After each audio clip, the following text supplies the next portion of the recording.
Hello everyone. So today we will talk about Kohli, the shorter format captain, or probably a review of the Kohli era in Indian cricket. In the shorter format, officially he has just retired from as a captain from T20.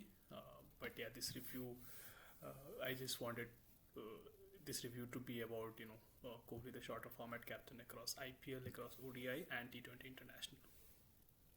Right. So if I have to summarize it in one line, not a very good captain, right? And we will dissect into the reasons or like what are the traits that he lacked. So I think first one to start with is team selection. So I don't think Kohli. So I think he makes a lot of selection in hope, and we'll later talk about the examples of it. But just to summarize, I think he makes a lot of selection in hope rather than based on a process or any approach rather or so to say the cricketing logic. So yeah, team selection, and then the tactical part of the game, right? And the tactical part of game is like one of the most important thing in T20, right? So in T20 the captain probably has a bigger role to play than in any format of the game, just because of the fact that T20 is a fast paced format, and like one or two bad decisions can actually take the game away from you, right? So not a good decision maker from selection point of view, from tactics point of view, right? And last point that I wanted to highlight is that and it's not really a flaw that I'm putting or a lack of quality that I'm putting, but I'm just trying to counter one trait that people praise about Kohli when they talk about his captainship, right? And that trait is aggressiveness that he brings, right? And the what what I wanted to rebuttal is that people associate aggressiveness or aggressive nature with positive energy or positivity, right? I just wanted to highlight that these are not same thing, right? So when Kohli is being aggressive, it's not really you can't really say that it is bringing positive energy to the team, right? It can very well put the team under pressure, right? So uh, I just wanted to kind of counter one trait that people highlight of Kohli. Right, now let's deep dive into these three particular traits with some examples. Right, so I think first two traits I think probably about the decision making, right, and uh, the first one being team selection. He does a lot of team selection in hope, right? And recent example being sending Ishan Kishan over Rohit Sharma in versus New Zealand, right? That was more of a selection based on hope rather than a selection based on any cricketing logic. I don't think cricketing logic suggests that, and we have talked about this in details in the previous video. So the cricketing logic didn't suggest Ishan Kishan to be promoted up the order, but he made that change. That was in hope, right? I recall Pawan Negi bowling one over in one of the IPL matches. Pawan Negi bowling one over versus Hardik Pandya, and that was final over, right? I mean, again a decision more in hope rather than like any cricketing logic or anything, right? Hardik Pandya will take down the spinner any day in the final over. So I think there are many examples, right? For example, backing Vijay Shankar on number 4 in 2019 World Cup. Again, another selection based on hope. And obviously, selectors made that final call, but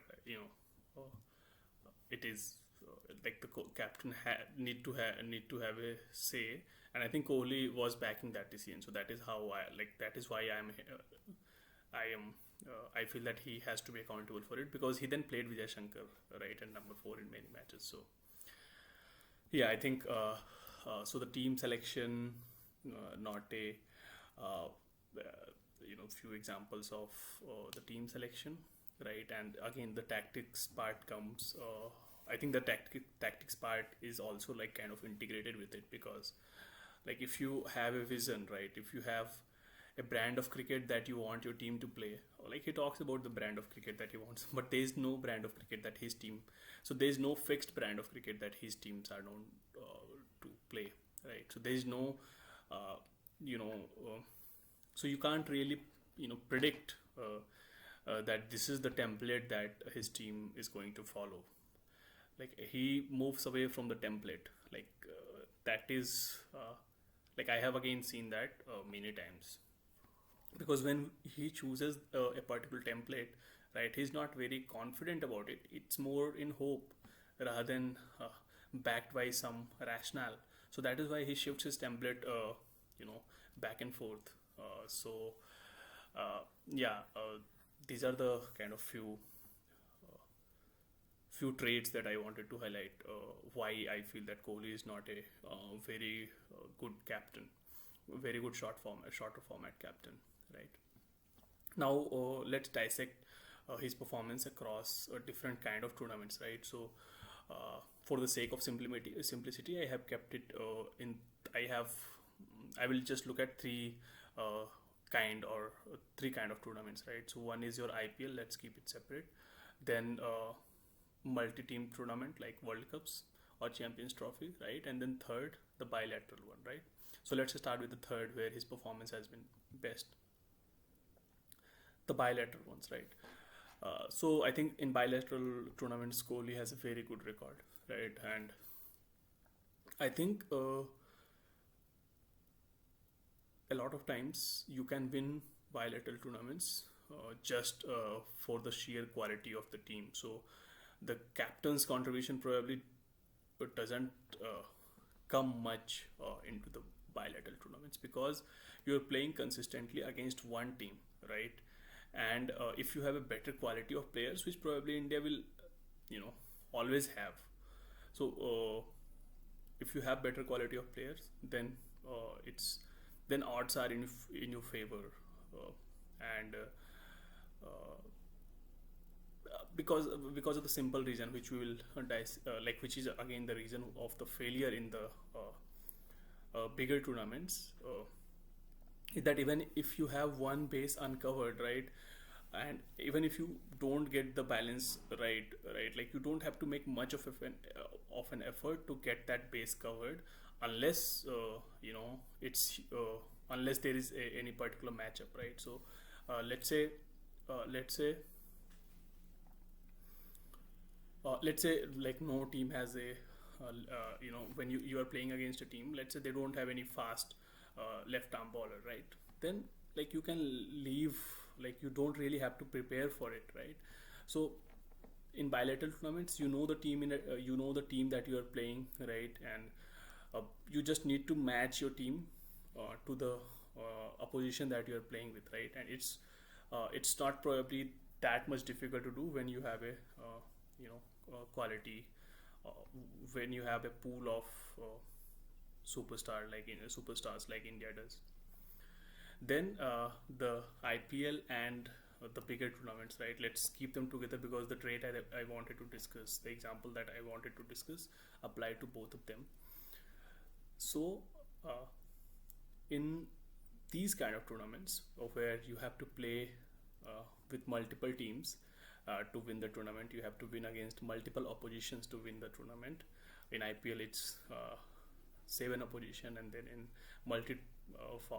in World Cups or Champions Trophy, also you have to play against at least 5-6 teams to kind of win the tournament. So there, if you leave any base uncovered, the chances of getting that base exposed is very high, right? Because some team or other will match up unfavorably against you, and then then the first trait that we talked about, team selection, then essentially it becomes a huge factor. Not so much in the bilateral, but in the multi format, and I think that is one of the reason Kohli's team, and in my private discussions I have mentioned it a lot, that Kohli's team is never going to win a bigger tournament when and when I say Kohli's team, obviously I mean a team led by Kohli, because to win a bigger tournament, you have to be a shrewd tactician. You have to have a good process or good rationale behind your selections, and you have to be a good man manager as well, right? And I think Kohli is none of them. So yeah, that is my 2 cents on Kohli, the shorter format captain. Thank you, everyone.